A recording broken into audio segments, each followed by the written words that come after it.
Alors, on est prêt? Et action.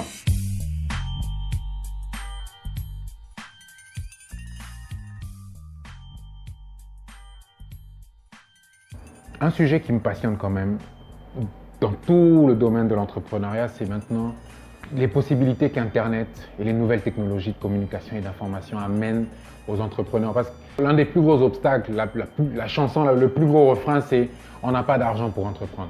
Parce que tout le monde pense qu'il faut d'abord de l'argent avant de penser à l'idée d'entreprendre. Mais comment aujourd'hui Internet permet de ne plus avoir forcément besoin d'argent pour commencer, mais d'avoir des possibilités d'entreprendre et de bâtir des petites entreprises qui sont viables sur la durée? Internet, c'est vraiment un levier des propulsions rapides.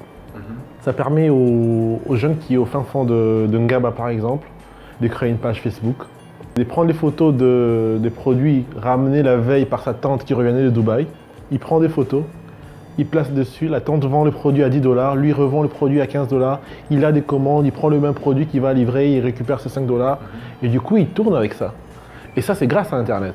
Donc il suffit juste qu'il sache comment utiliser une page Facebook pour générer des ventes, il peut se faire de l'argent comme ça. Donc il n'a pas forcément besoin d'avoir une table quelque part, de créer un store quelque part. En dehors de ça, il y a également des jeunes qui finissent à l'IFASIC par exemple, qui savent comment écrire des articles d'actualité, qui peuvent créer des blogs d'actualité. Des blogs, pas forcément de la politique, mais d'autres secteurs, tourisme, voyage, sport et tout ça. Ils mettent des publicités Google Ads par exemple dessus, ils mettent des affiliations dessus, et puis ils génèrent des vues. Et quand ils génèrent des vues, ils génèrent de l'argent, ils génèrent du cash qu'ils peuvent encaisser via PayPal, via des cartes bancaires, des choses comme ça. Ce sont des solutions qu'ils peuvent utiliser pour générer du cash. En dehors de ça, nous avons des sites qui existent, des sites e-commerce par exemple, qui existent, bien des sites de vente de services qui existent. Location au bureau, location baffle, location musique DJ, location ceci, location cela. Tout ça c'est grâce à Internet. Et l'avantage qu'Internet offre, c'est que quand tu as une enseigne, quand tu as un store, à Brikin par exemple, ici à Pompage, quand tu as un store, seules les personnes qui passent par là peuvent savoir que ce store existe, peuvent venir acheter dans ces stores. Mais quand tu as un store sur Internet, tu n'as pas de frontières délimitées. Tu sais, le slogan de Facebook Business, il y a quelques années, c'était « Bienvenue sur Facebook Business, où vous avez 2,3 milliards de clients potentiels ». Ça veut dire que tous les utilisateurs d'Internet sont tes clients potentiels.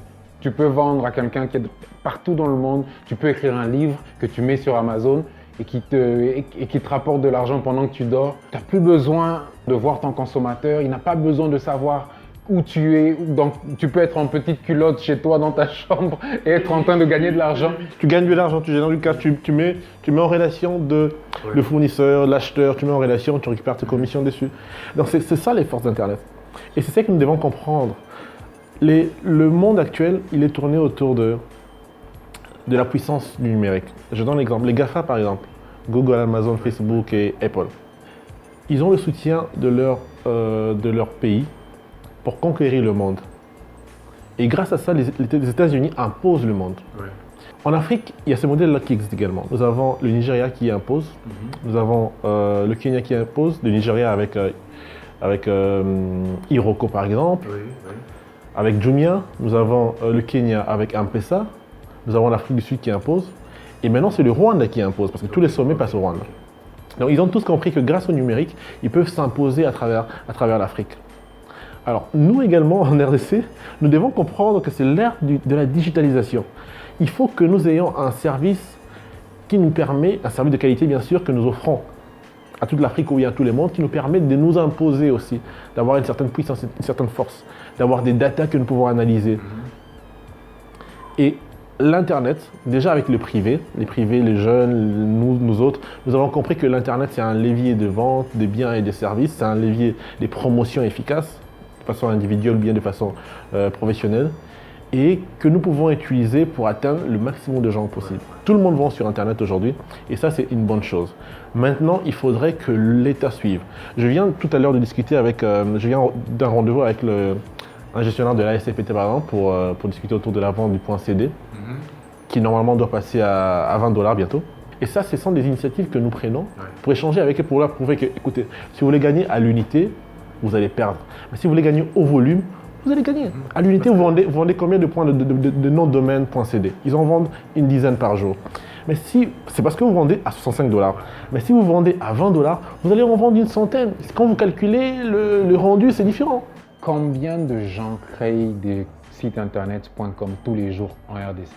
Et qui font entrer de l'argent ailleurs. Parce qu'Internet donne par exemple la possibilité à tout le monde d'être un média à part entière. Tout le monde, chaque personne qui a 500 amis peut instantanément se faire entendre par 500 personnes sur un point de vue. Et je crois qu'aujourd'hui, le fait qu'Internet nous donne accès à tout. Moi, je suis en train d'apprendre l'editing, le montage.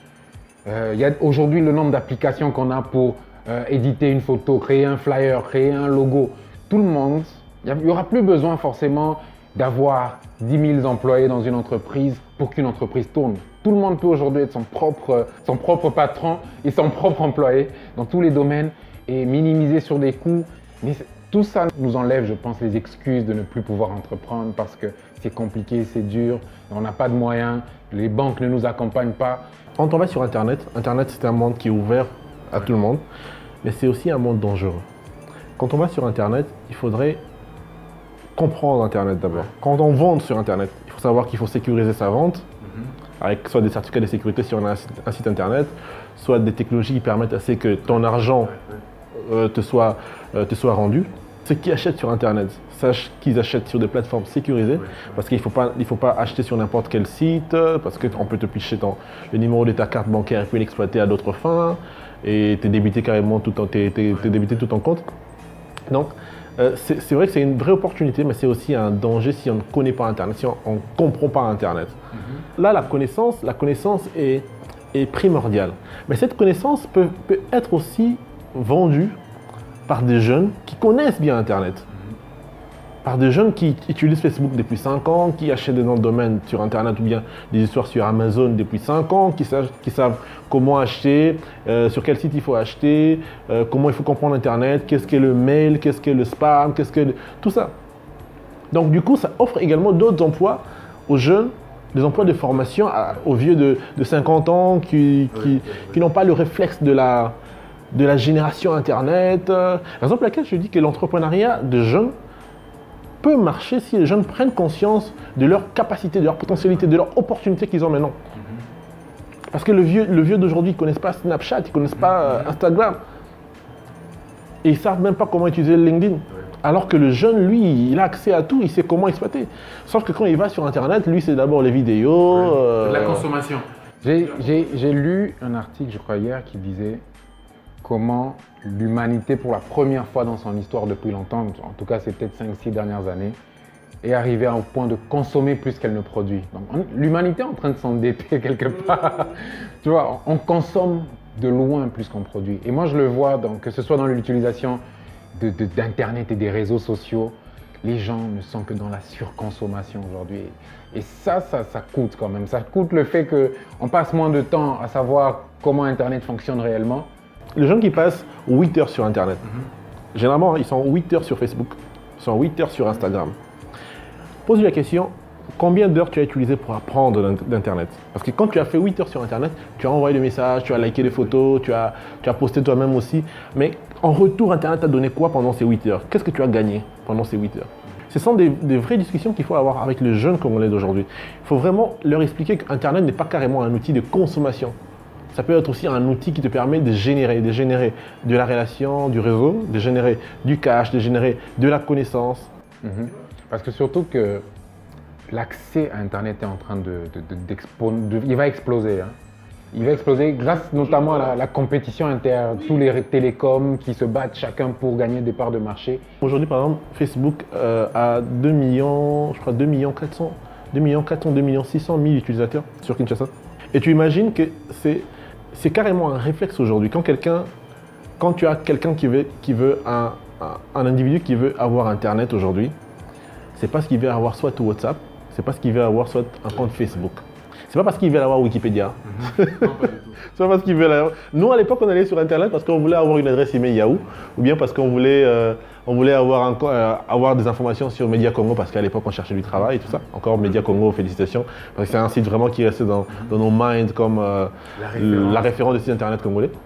Donc voilà, il faut maintenant voir comment, pas forcément détruire ça, mais comment améliorer ça. Comment faire en sorte que le Congolais qui veut aller sur internet y aille pour des bonnes raisons, pour avoir de la connaissance, pour avoir de la valeur. Pas pour perdre du temps, parce que quand ils vont sur internet, généralement, actuellement, ils vont perdre du temps. Quand tu regardes les groupes de discussion WhatsApp, par exemple, c'est vraiment une perte de temps généralisée, quoi. Et c'est de l'argent que nous perdons. C'est de l'argent que l'État congolais perd. Il faut calculer le mois le Congolais, combien il doit pour vivre, combien il doit avoir pour vivre. S'il doit avoir 600 ou 1000 dollars pour vivre, ok, tu divises par 31 jours, ça fait un certain montant. Tu divises par 24 heures, ça fait un montant. Donc, tu as la valeur d'une heure. Chaque heure, il doit gagner entre 8 et 10 dollars pour vivre décemment. Et lui, il perd 8 heures sur Facebook. Donc ça fait 8 fois 8, il perd combien? 64 dollars par jour. Il perd ça sur Facebook juste parce qu'il veut liker des photos, il veut être connecté et tout ça. D'un autre côté, c'est peut-être quelque chose de très positif pour les vendeurs, pour ceux qui ont un produit à proposer, parce que l'audience qu'ils ont est encore plus importante. Oui. Mais c'est dommage globalement pour toute une nation parce qu'elle se dévalorise au fur et à mesure. Coupé.